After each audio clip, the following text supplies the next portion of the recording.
Ayan mga lodi. So, halos ano na yung ano dito. Lagyan natin na ilaw.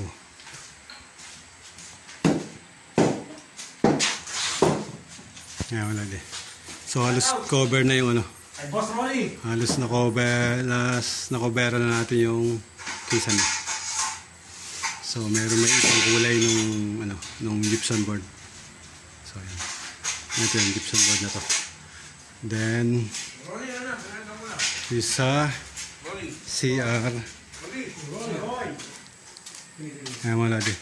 Yung CR, kinakasama rin natin ng paring. So, sa ngayon, naubusan tayo ng paring. Kaya ang problema mga lodi, makita nyo doon sa ano yun. Yung gilid ng wall. Ayan. So, paling-paling din yung gilid ng wall. Wala na tayong magagawa dyan. So, basta ikabit lang na ikabit natin yung yung sa atin. Kasi lalagyan pa nila ng ano to ng tawag dito. Ayun, tiles. Lalagyan pa ng tiles yan hanggang taas. So, bahala na sila magdiretso doon. Lalagyan na lang tayo dito ng paring uli para doon sa shadow line dito. So, yun yung dediretso natin dito. Then, bahala sila magpantay dito sa wall. Ay mga lodi. So, sinusunod na rin natin yung mga electrical niyan. Makikita nyo may mga box diyan, may mga electrical na pipes. So, ito makikita nyo sa heater yan. Ang heater ay mapapalagay dito mga lodi. So, meron ditong wash basin. So, ang heater is ilalagay daw dun sa ilalim ng cabinet. So, kaya yung wire na yan, papatakbuhin pa natin yan dito. Pababa dito sa may dito. So, yun yung common na ginagawa pag mga multi-tap yung water heater. Water heater, switch, then may outlet dito, CO. GFCI ilalagay natin dito, GFCI. Then ito palabas yan, papunta naman doon sa yung washing machine itong isa na to. Ay mga lodi. Then maglalagay tayo ng ilaw doon, dalawa, then dalawa dito. So yun ang gusto nila, dalawang ilaw dito, dalawang ilaw doon. So ganun lang, sa gitna wala. Kaya mga lods, yung din dito, yung mga ilaw na to. So iano rin natin yan, ibabago pa natin yan dito. Kukunin natin ng 40 lang dito. So yung pinapalapit dito sa wall. So yung apat na yan, dito natin lalagay. Then isang main light dun.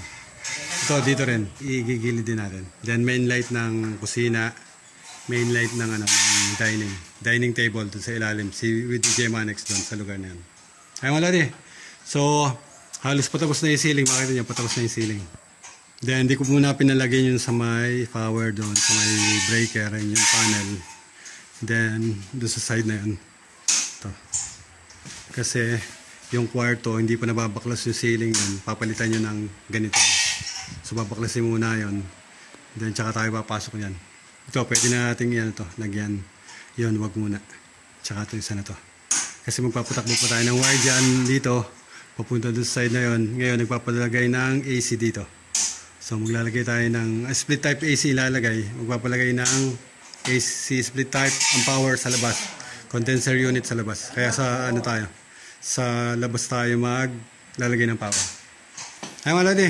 With DJ Manex yan. Hello. Hello. Shout out. Shout out. Black box. Then dito sa kusina. Ayan mga lods. Tapos na rin dito sa kusina. So may biga dyan. Pinadiretso na lang yung ceiling dyan, doon sa biga na yun. So, mataas kasi dati yung yung ceiling yan. So, pinantay na lang. Ang ganda, nakapantay. Hi mga lodi. So, makita nyo naman yung gawa ni DJ Manex sa pag-ceiling. Yan. So, tinry natin na ganito na mag-ceiling. Kahit katulad yung wall na yun, makita yung wall. So, kami rin naglagay ng wall na yan. Tapusin muna natin yung mga iba na yan bago siguro babalik yung nagpipintura. So, hi mga lodi. So, i-switch natin para dito sa kitchen to. Para sa kitchen. Ang switch ng CR is yun. So itong pinto na to, i-cover yan. Kaya yun na yung magiging yun na yung magiging pinto. Pinto ka na yan. Ay mga lodi. So update lang to sa mga pinagagawa namin na mga electrical na nag-ceiling mga lods yan. Makita nyo naman yung yan. So hindi naman perfect. Ang gawa namin is hindi perfect mga lods. So yan is base lang dun sa mga nakita namin sa na-encounter namin na experience dito sa site, sa on the spot na pagkakabit namin. So iba yung experience talaga mga lodi. So yan mga lodi. So tapos ko na muna itong video, mamaya na lang ulit. Ciao! Ayan mga lodi. So, nalagyan na natin yung ibang ano, na prepare na natin yung ibang ano sa aircon para dito sa 3 horsepower na ano, na AC split type. So, nalagyan na natin yan. Ayun, yung nakaabang na yan. So, may grounding. Ito. May siyang grounding. Puro green yung ano. Puro green yung wire kasi yun yung nabili na mayari. So, minamarkingan na lang natin yung grounding na kasama nung power. Katulad dito mga lods yan. Ito may white na to. So, ito yung grounding niya. Dun sa normal na gamit nung 2 wire, ito lang. Black and yung isa wala. So, line to yan. So, line to line yung ano, line to line yung power dito. So, minamarkingan ko lang ng ganito para mas madali natin ma-identify yung wire pag tineterminate na natin. Dito at dun sa mga devices niya. Ay, si DJ Manex. Ayan, mga lodi. With DJ Manex. Ayan. Yo! Manginit! Ayan, mainit daw. So, nabusan na tayo ng paring. Kung ano na lang yung malalagay dito, paglalagay na. Then, bukas na lang natin papabili tayo ng gamit. So, inangangera na ni DJ Manex yan para yung tibay ay nandiyan na ulit. Ayan, mga lodi. So, dito ko natapusin yung video. So, ngayon may kasama tayong tile setter. Ayan. Tile setter yan. Kasama namin yan. So, 3 lang kaming gumagawa ngayon. Wala yung 2. So, konti na lang naman yung magiging ceiling, yung part na yon. Yun. Tsaka yung dito sa side na to. Dito sa may pagpasok. Then, yung na yun, yung room. Yung sa room na yun. Yun na lang yung babaklasin nun. Then, okay na. Clear na yan. Ayan mga lodi. So, okay na yung natin. Yung mga downlight natin. So, downlight yung mga nabili, hindi pinlight, downlight yan. So, may main light, then yung pinakang pinlight na Pero downlight yung category ng ng ilaw. Yan, so yun din. So, dun sa switch, 3 gang yun nilagay natin. Isang main light, yung isang side na yon. Then, isa to. Ito lang na to. So, pwedeng ilawan lang ng yun, yung gilid lang. Then, patay dito sa gitna na to. Dito, ganun din ang style ng mga lods. So, isa yung pahaba na yon, isa to, then isa tong switch na to. So, pwede rin patayin yung nasa gitna. So, ito rin. Patayin. Ayan mga lods. So, patay yung gitna dito sa sa bahay. Then, highlight lang ang gilid. Kabila gilid din, ganun mga lods. Then, yung main light. Main light natin to. Mga lods. So, pwedeng highlight lang ang gilid.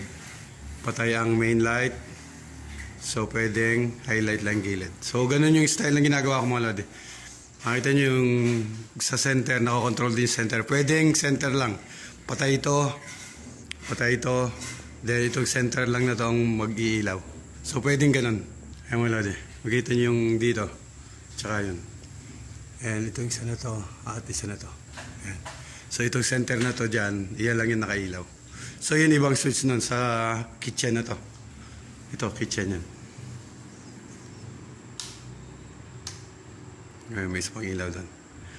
And then may nakaabang na wire dito para sa cabinet. Pagkakaroon ng cabinet, nakarekta to ng light circuit. So may power to. So dadaan na lang ng switch yan doon sa cabinet. Ay mga lodi. So halos patapos na to yung kisame na yan. Yung kinisame natin halos patapos na yan. Yung mga electrical, okay na yung mga electrical. So pinapa-analyze na lang yung iba. Dito sa ay mga lodi, dito sa CR. So nakapag-abang na rin tayo rito. Ayan, meron na yan. Switch. Ang GFCI natin. Dito nakalagay GFCI kasi may dito. May laboratory. And para sa heater natin, ang heater is multi-point na heater. Kaya dito nakalagay yung power supply ng heater. So, itatiles pa nila lahat to. Marami pang gagawin dito kaya hindi pa natin pinahinalwan. Mga lodi. So, yan na yung kinalabasan nung kinisamayan natin. Then, so sa electrical, tayo na rin nag-electrical kaya mas madali sa atin yung yung linyada. Kaya mga lodi, yung kwarto pa yun.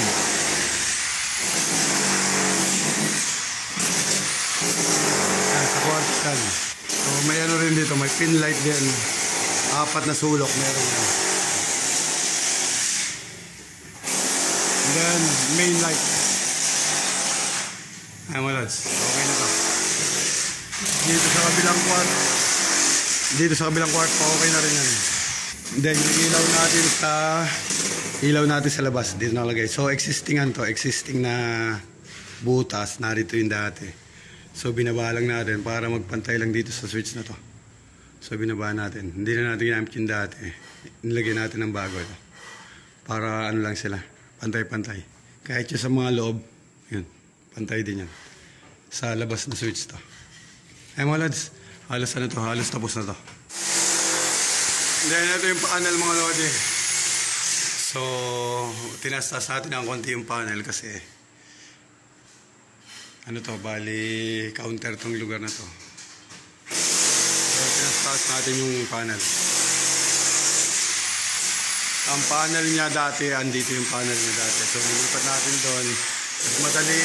Mas madali access yan. Compare dito, kung naroon siya, mas madali access yan. So, pinapainal na rin